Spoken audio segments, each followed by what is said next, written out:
Allahumma barik ala Muhammad wa ala ali Muhammad kama barakta ala Ibrahim wa ala ali Ibrahim innaka Hamidum Majid. Qala Allah Ta'ala fi kitabil karim, a'udzu billahi minasy syaithanir rajim.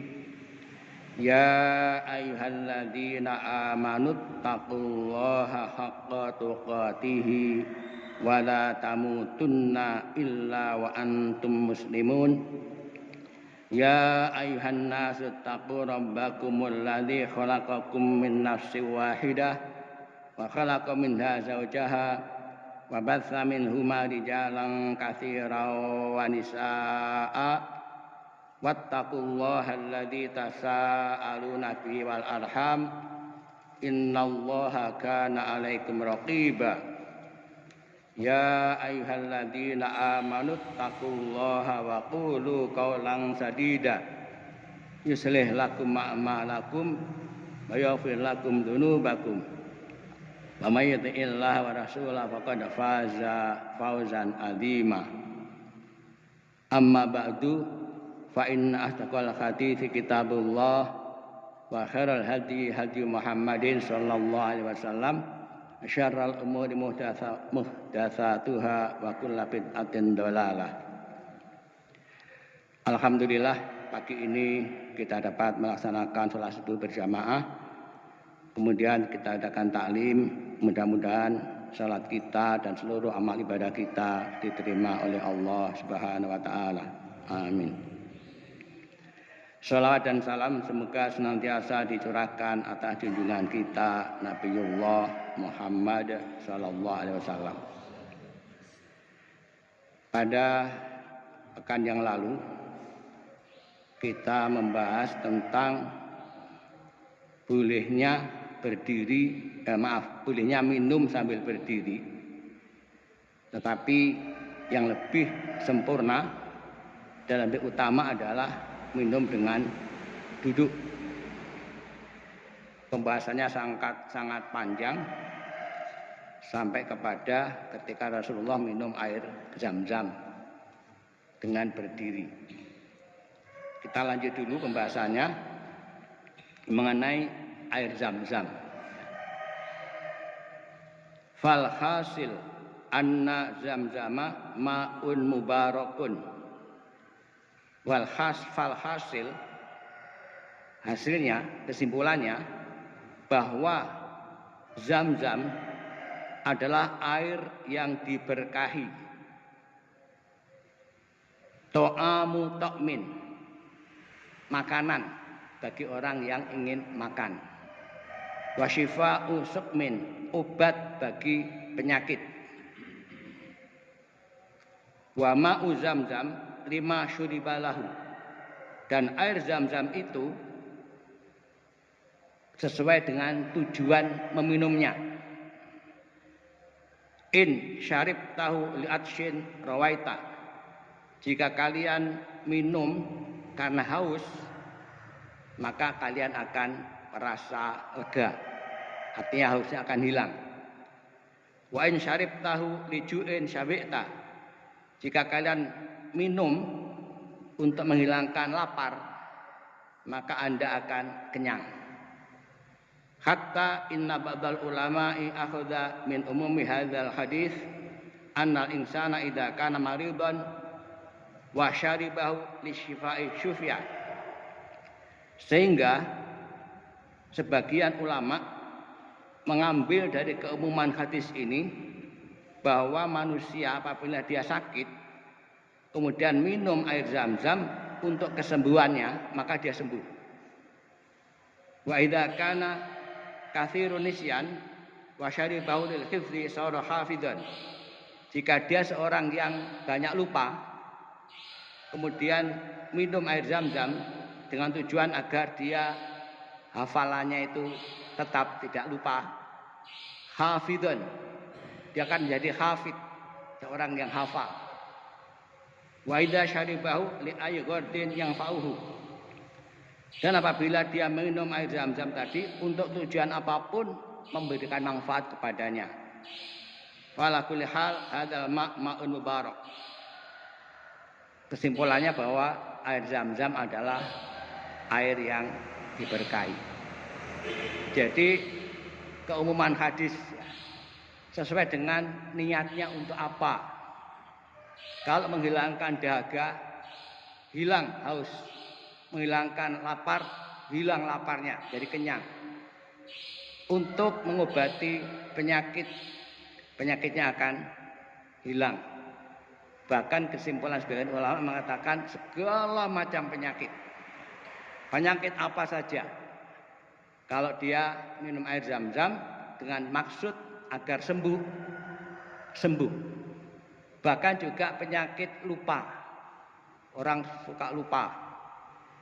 Maka kalau dia kepingin supaya tidak gampang lupa, minum air Zam-Zam dengan niat itu, maka dia akan jadi seorang yang tidak pelupa. Bahkan jadi seorang yang hafid, orang yang penghafal. Jadi jika dia minum untuk tujuan apapun, akan memberikan manfaat kepadanya. Ini memberikan motivasi kepada kita. Kalau kita itu sakit apapun, coba minum air Zam-Zam dengan niat mohon pada Allah diberi kesembuhan. Insya Allah, biidznillah akan bisa sembuh. Karena apa? Ma'un mubarak, air yang diberkahi. Dan ternyata benar, ada jamaah haji tersesat 3 hari 3 malam, tidak bisa pulang ke hotelnya, minum air Zam-Zam, tidak lapar, ya, tidak lapar, dan badannya juga sehat walafiat. Ini memang benar bukti bahwa air Zam-Zam itu diminum sesuai dengan tujuan atau niatnya untuk apa. Wajah an-Nabiyyu sallallahu alaihi wasallam fi hujjatil wada liyashraba wa kana alladhi lahu asiqayatu huwa Al-Abbas bin Abdul Muthalib amun Nabi sallallahu alaihi wasallam. Nabi sallallahu alaihi wasallam datang pada waktu haji wada. Haji wada itu haji untuk pamitan, untuk minum. Dan yang menjadi petugas menyiapkan air minum adalah Al-Abbas bin Abdul Muthalib, paman Nabi sallallahu alaihi wasallam. Wa kanat qabailu Quraisy qad iktasamat khidmatal hujjaj. Dan kabilah Quraisy itu telah membagi tugas untuk melayani para jamaah haji. Tugasnya ini tugasnya Al-Abbas adalah menyiapkan air minum. Tugasnya Utsman bin Thalhah adalah membawa kunci Ka'bah. Itu sudah dibagi-bagi oleh kabilah-kabilah Quraisy. Fal Abbas kana lahu siqayah falamma ja'a Nabi sallallahu alaihi wasallam liyashraba qala Al-Abbas ibni Al-Fadl bin Al-Abbas. Abbas yaitu paman Nabi tadi, dia bertugas menyiapkan minuman. Maka ketika Nabi sallallahu alaihi wasallam datang untuk minum, maka Al-Abbas berkata kepada anaknya yaitu Al-Fadl ibn Al-Abbas, idhab ila ummik, pergilah ke ibumu, kullaha tu'tinal ma'alladhi indana, katakan kepadanya, maksudnya kepada ibumu, agar memberikan air yang ada pada kita atau milik kita, yakni ma'un min Zam-Zam, yaitu air dari sumur Zam-Zam. Lakin qala Rasul sallallahu alaihi wasallam, tetapi Rasulullah SAW bersabda, 5, mengapa? Qala, berkata, maksudnya Al-Abbas, laka ya Rasulullah, hadza yaghmisun nasu fihi aidihim, untukmu wahai Rasulullah, ini air Zam-Zam yang ada ini itu orang-orang membenamkan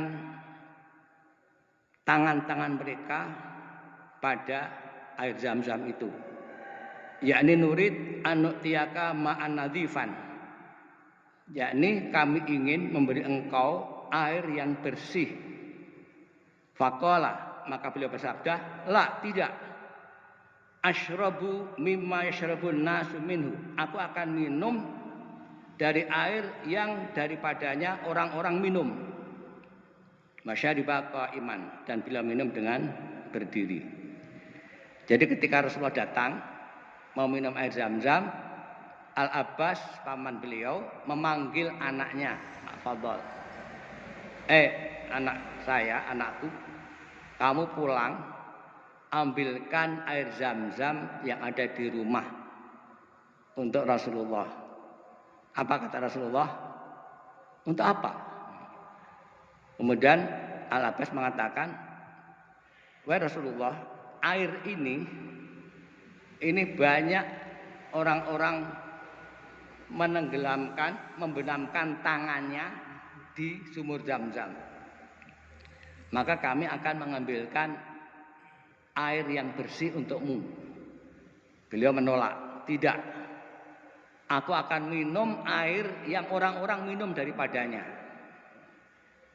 Dan kemudian beliau minum dengan berdiri. Jadi Rasulullah itu tidak mau diistimewakan, tidak mau. Orang minum dari situ dengan cara niduk misalkan, atau mungkin langsung. Beliau tidak mau diistimewakan, diambilkan yang bersih, yang tidak kena tangan orang banyak, tidak. Beliau minum dari air yang diminum oleh orang-orang yang lain.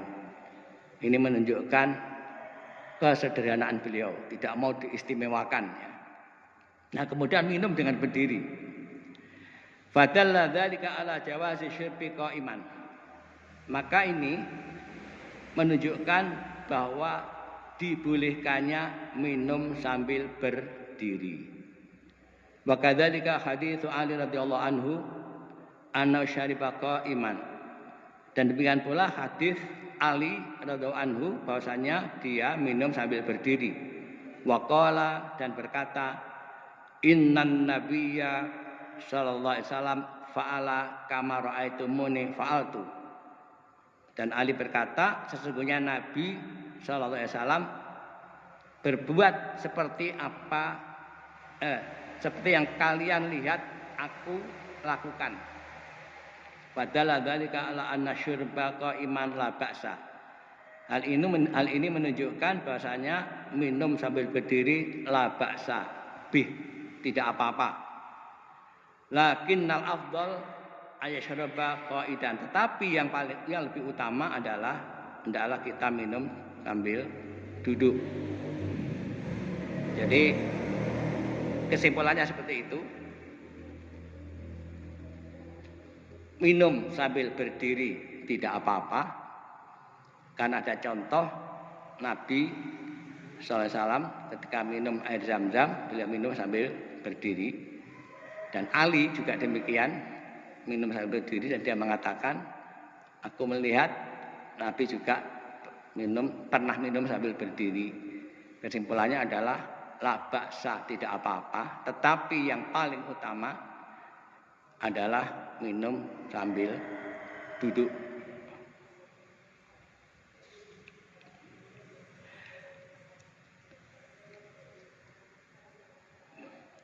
Baqiya anna ayyuqal idza kanatil baradatu fil masjid wa dakhala al insanu al masjida fa hal yajlisu wa yashrabu aw yashrabu qa'iman.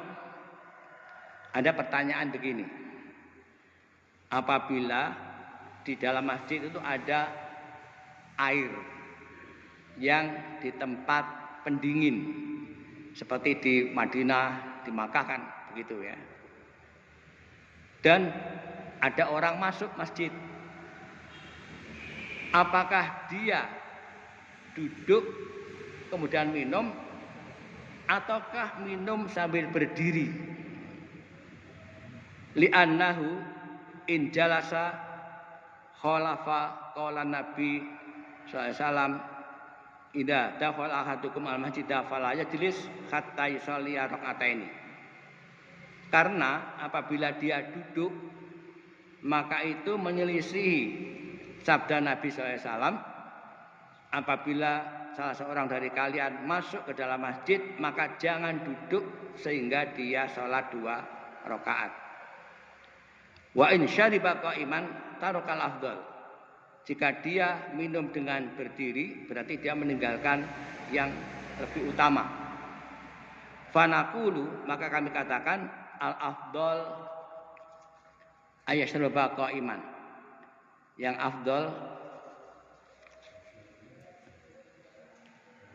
fanaqulu al afdal ayashruba qa'iman. Maka yang afdal adalah berdiri, minum sambil berdiri. Li'annal julusa qabla sholati rak'ataini haramun inda ba'dil ulama.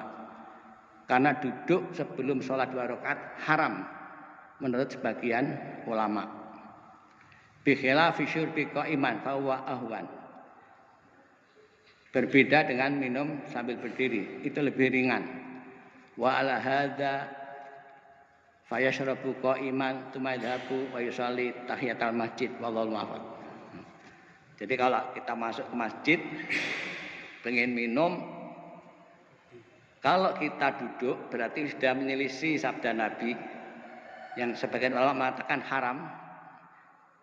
Apabila salah seorang dari kalian masuk ke dalam masjid jangan duduk sebelum sholat 2 rakaat. Maka yang afdol menurut penulis ini, yang afdol minum sambil berdiri kemudian sholat 2 rakaat. Ini yang lebih afdal. Karena orang yang haus ya.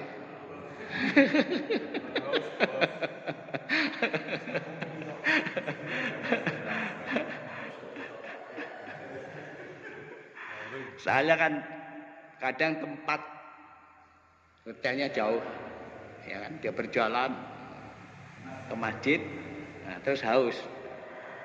Nah, dia nek sholat dulu kurang khusyuk karena haus ya. Maka dia minum dulu.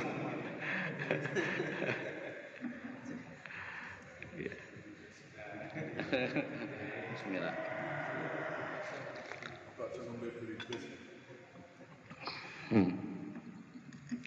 Dan banyak yang begitu ya.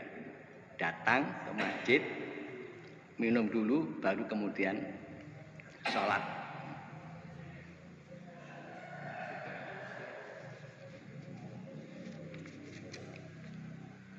Nah, sekarang bab baru.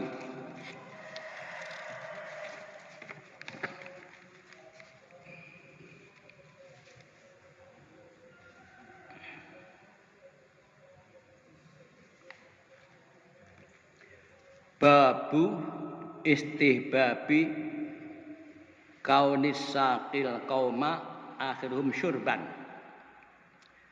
Bab disunahkannya orang yang menyediakan minum bagi satu kaum, dia minum yang terakhir.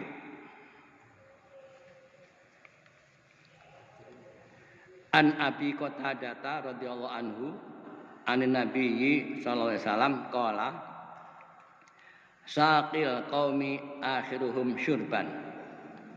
Dari Abu Qatadah radhiyallahu anhu dari Nabi sallallahu alaihi wasallam, beliau bersabda, orang yang menyediakan minuman bagi satu kaum akhirum syurbat, dia tidaklah menjadi orang yang terakhir minum. Rawahu Tirmidzi wa qala haditsun hasan sahih. Asyarah, penjelasan. Qala al-muallifu rahimahullah fi kitab Riyadhis Shalihin, telah berkata penyusun rahimahullah dalam kitab Riyadhis Shalihin, bab istihbabi kauni saqil qaumi akhiruhum syurban. Bab mengenai disunahkannya orang yang menyediakan minuman bagi satu kaum, dia minum yang terakhir. Yakni alladzi yasqal qauma ma'an aw labanan aw qahwatan aw syayan yang bagi ayakuna huwa akhirum syurban. Sepantasnya orang yang menyediakan minuman, air ataupun susu ataupun kopi ataupun teh, maka seigianya dia adalah orang yang terakhir minum. Min ajli ayakuna mu'tsiran ala nafsihi. Tujuannya adalah untuk mendahulukan orang lain daripada dirinya sendiri. Wa min ajli ayakuna naksu in kana ala nafsis saqi.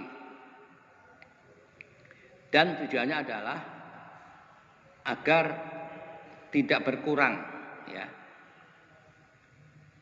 air yang disediakan itu, karena dia mendahulukan minum dulu. Wa hadza la syakka annahu ahsan imtithalan amrin Nabi sallallahu alaihi wasallam.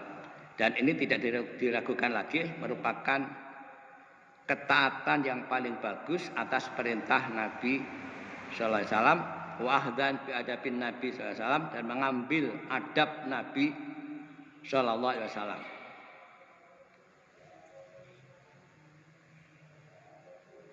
Lakinnahu idza kana la yashtahi ayashroba falaysa bilazimin ayashroba ba'dahum. Insya'a syariba wa insya'a lam yashrob. Tetapi apabila dia merasa tidak merasakan nikmat ya, apabila dia minum setelah orang-orang lain minum, maka boleh jika dia ingin minum lebih dulu juga nggak apa-apa, atau tidak minum dulu juga tidak apa-apa. Alhasil ayakuna huwal akhir idza arada ayashroba. Kesimpulannya, hendaknya dia minum yang terakhir apabila dia ingin minum. Lima fi dzalika minal itsar wa imtitsalu li amri Nabi sallallahu alaihi wasallam. Karena di situ ada al-itsar, mendahulukan orang lain dan mentaati perintah Nabi sallallahu alaihi wasallam. Wa fi hadza isyaratun ila annahu yambagi lil insani ay yakhduma ikhwanahu bisaktihim. Dan dalam hadis ini menunjukkan bahwasanya seyogianya seseorang itu melayani saudara-saudaranya dengan memberi minum kepada mereka. Wa idza kana sahibul baiti falyuqaddim ilaihim asyaraba wal akla. Dan apabila dia merupakan sahibul bait, tuan rumah, hendaklah dia mendahulukan orang lain dalam minum maupun makan. Kama fa'ala Ibrahim alaihissalatu wassalam, sebagaimana yang dilakukan oleh Nabi Ibrahim alaihissalatu wassalam dalam Al-Quran surat Az-Zariyat 26-27. A'udzubillahi minasyaitonirrajim. Faragha ila ahlihi faja'a bi'jlin samin wa qarrabahu ilaihim qala ala ta'kulun. Faragha ila ahlihi faja'a bi'jlin samin. Maka diam-diam dia Ibrahim pergi menemui keluarganya, kemudian dibawanya daging anak sapi gemuk yang dibakar. Faqarrabahu ilaihim qala ala ta'kulun. Kemudian daging tadi didekatkan kepada tamunya, tapi tamunya tidak mau makan, dan Ibrahim mengatakan, kalian tidak makan. Ini ketika Nabi Ibrahim dapat tamu, tapi malaikat. Maka disiapkan oleh Ibrahim hidangan dalam bentuk daging sapi muda yang dibakar. Tetapi tamunya tidak mau makan.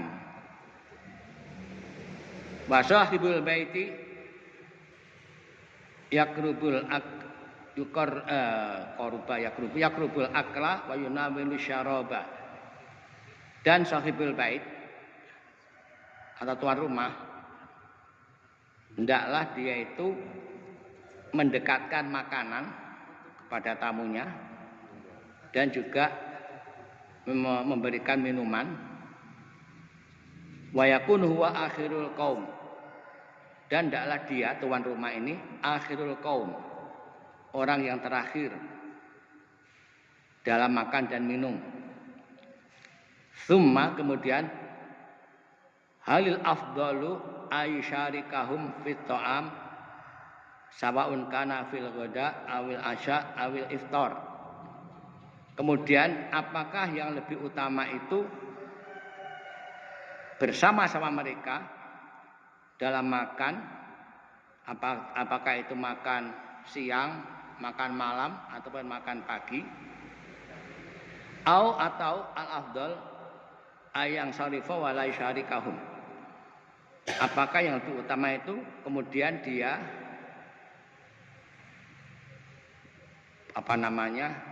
yang sorif itu kembali tidak bersama-sama makan dengan mereka. Hada yarji ila adatin nas, ini kembali kepada kebiasaan manusia. Fa idza kanat musyarakatuhu atyaba liqulubil hadirin ad-duyufi wa aktsara inasan falyakul mahu. Maka apabila makan bersama-sama mereka atau minum bersama-sama mereka itu lebih baik bagi hadirin, yaitu para tamu, dan itu lebih menyenangkan mereka, falyakul mahum, maka hendaklah makan bersama mereka. Wa idza kana al-amru bil aksi wajaratil adatu annahu la yakulu al-insanu ma'dhuyufihi fala yakul. Tetapi apabila kebalikannya, jadi kebiasaan orang itu tidak makan bersama tamunya, maka hendaklah dia tidak makan bersama tamunya. Jadi ini adat, ya. Kembali kepada adat. Ada sebagian adat itu begini, tamu lebih suka kalau sahibul bait makan bersama mereka. Itu lebih senang mereka kalau duduk dalam meja makan, kemudian atau di bawah juga boleh, kemudian makan bareng-bareng. Tapi ada juga adat tuan rumah tidak makan bersama mereka, ada. Jadi disediakan makan, minum, kemudian tuan rumahnya itu ke belakang. Silakan makan dan minum. Jadi kembali kepada adat. Kalau kita mau makan dan minum bersama tamu, itu kembali kepada adat. Ada juga begini, tuan rumahnya itu punya adat tidak terbiasa makan bersama tamu. Atau sebaliknya, tamu tidak terbiasa makan bersama tuan rumah. Kalau kita tahu begitu, ya sudah, disiapkan saja makanan, minuman, kemudian tamunya disilakan untuk makan, tuan rumahnya tidak makan, nanti makan belakangan. Karena mungkin menurut adat itu, kalau tuan rumahnya ikut makan itu ada perasaan sungkan. Mau makan banyak sungkan. Mungkin begitu. Tapi kalau tuan rumahnya nggak ada, bisa dihabiskan.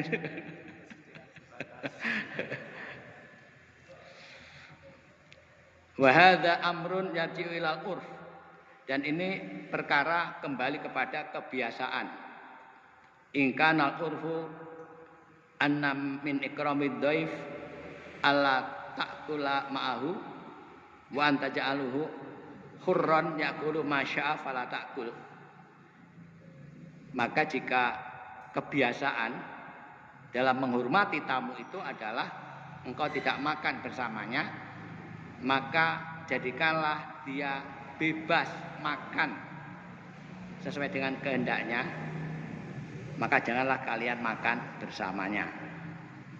Wa in kana al-amru bil aksi fakul. Tapi jika perkaranya itu sebaliknya, adatnya itu sebaliknya, maka makanlah. Maka qala Rasulullah SAW, dan sungguh Rasulullah SAW telah bersabda, man kana yu'minu billahi wal yaumil akhir falyukrim dhaifahu. Barang siapa beriman kepada Allah dan hari akhir, falyukrim dhaifahu, hendaklah dia memuliakan tamunya. Rawahul Bukhari fi Kitabil Adab. Walam yubayyin nau'al ikrami fayarji'u fi dzalika ila ma jara fi urfun nas. Dan beliau Rasulullah tidak menjelaskan jenis memuliakan tamu seperti apa. Maka kembali kepada apa yang menjadi adat yang berlaku di kalangan manusia. Memang tidak dijelaskan bagaimana cara menghormati tamu itu seperti apa. Tetapi yang jelas perintahnya falyukrim dhaifahu. Kalau di sini di Jawa ada istilah gupuh, lungguh, suguh gitu ya. Gupuh, lungguh, suguh. Ada tamu kita itu gupuh, nata meja, taplake dibenakne, kursinya ada, itu namanya gupuh. Kemudian baru lungguh, disuruh duduk, kemudian baru suguh. Nah, ini adatnya seperti itu ya, kita ikuti adat seperti itu. Ada mungkin di tempat lain tidak seperti itu. Ada tamu itu enggak gupuh sama sekali. Ya tenang saja. Dan tamunya tidak merasa itu dihina, juga tidak merasa. Ya kalau adatnya seperti itu ya sudah. Tapi kalau kita kan perasaan kita ya. Kalau kita itu datang kemudian bertamu ke seseorang, gupuh tidak, bahkan lungguh pun tidak, dibiarkan di depan rumah, itu rasanya nggak enak juga ya. Jadi kita baru merasa senang kalau tuan rumahnya itu gupuh kemudian suruh lungguh. Soal suguh itu kalau nggak ada ya nggak usah diada-adakan. Sekurang-kurangnya kalau ada itu air minum ya, kalau ada. Ada juga orang itu yang senantiasa menyiapkan makanan kecil. Jadi setiap ada tamu, maka dikeluarkan makanan kecil tadi, ada.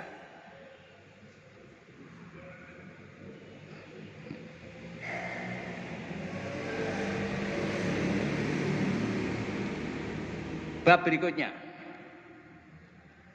jawazu syurbi min jami'il awani atau hirati. Bolehnya minum dari seluruh macam bejana yang suci. Ghairi dhahabi wal fiddah, selain emas dan perak. Wa jawazul qar'i wa huwa asyurbu bil fami minan nahri wa ghairihi. Dan boleh juga minum dengan mulut langsung dari sungai atau yang lainnya. Bi ghairi ina'in wala yadin, tanpa pakai bejana maupun tangan. Wa tahrimi istimali ina'idz dzahab wal fiddah fi syurbi wal akli. Dan diharamkannya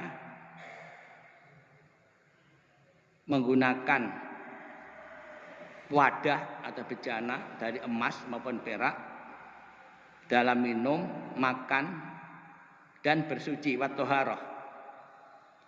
Wasairi wujuhil istimal, dan seluruh penggunaan yang lain.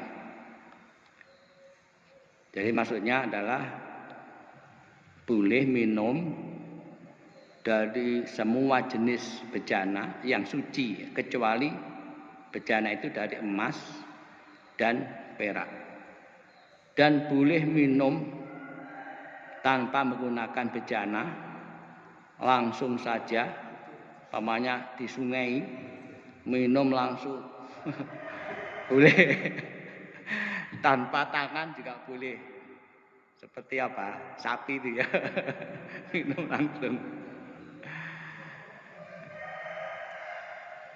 Tanpa bighairi ina'in walayadin. Jadi tanpa bejana dan tanpa menggunakan tangan. Dan diharamkannya menggunakan wadah dari emas maupun perak dalam minum, makan, bersuci dan segala macam penggunaan yang lain.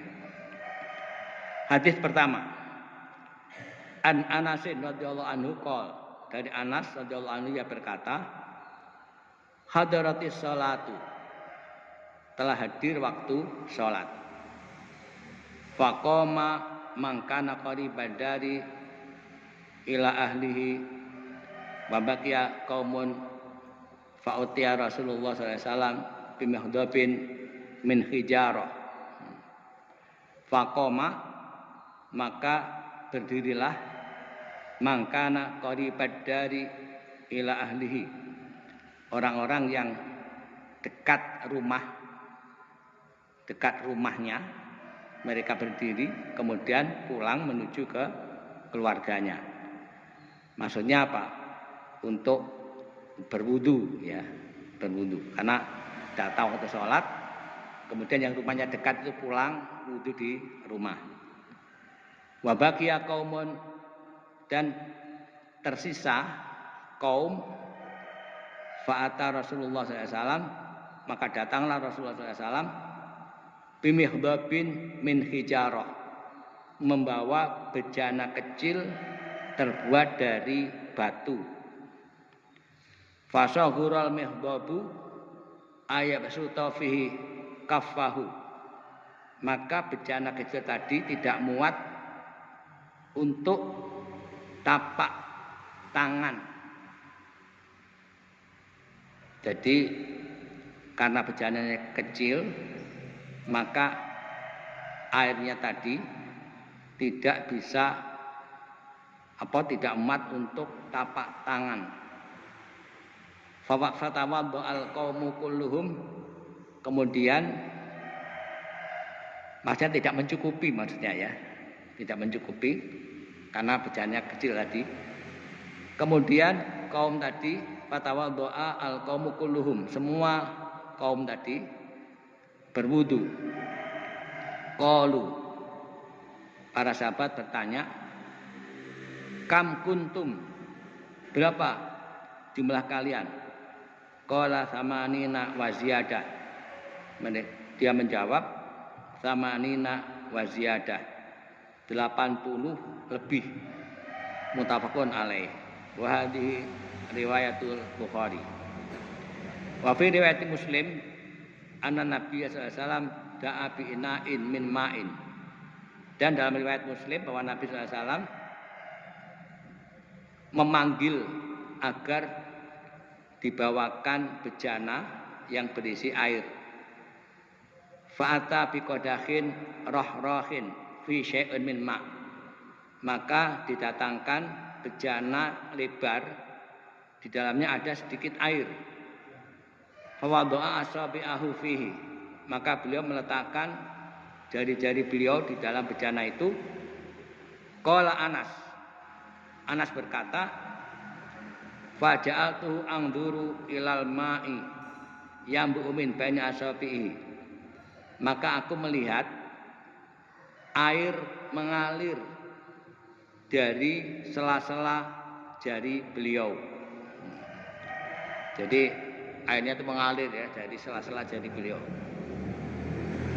Fakhazatu man tawaddu'a ma baina sab'in ila samanin, maka kata Anas, aku perkirakan yang wudu itu sekitar 70 sampai 80 orang. Ini termasuk mukjizat Nabi. Hadis yang ketiga, Wan Abdullah bin Zaidin radhiyallahu anhu qol, dan dari Abdullah bin Zaid radhiyallahu anhu ia berkata, atana Nabiyyu sallallahu alaihi wasallam wa akhrajna lahu ma'an fi taurin min sufrin fatawaddu'a. Telah datang kepada kami Nabi sallallahu alaihi wasallam maka kami keluarkan untuk beliau air di dalam bejana kuningan. Kemudian beliau berwudu. Hadis riwayat Bukhari. Jadi kalau bejana kuningan tidak apa-apa untuk tempat berwudu maupun untuk yang lain. Hadis yang ketiga, keberapa tadi? Oh ya, ketiga. Wan Jabir radhiyallahu anhu qol inna Rasulullah SAW dakhala ala rajulin minal ansor wa ma'ahu sahibun lahu.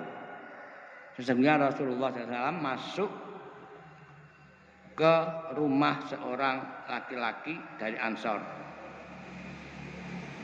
dan bersama beliau wa ma'ahu sahibun lahu, ada teman atau sahabat.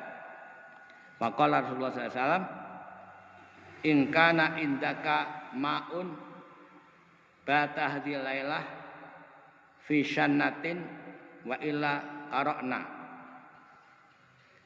Apabila atau jika kalian mempunyai air yang malam ini air itu telah kalau orang kan menginap ya, airnya itu menginap satu malam. Fi syannatin dalam wadah, wa illa qara'na. Kalau enggak ada, kami akan minum langsung. Maksudnya beliau bertanya apakah ada air yang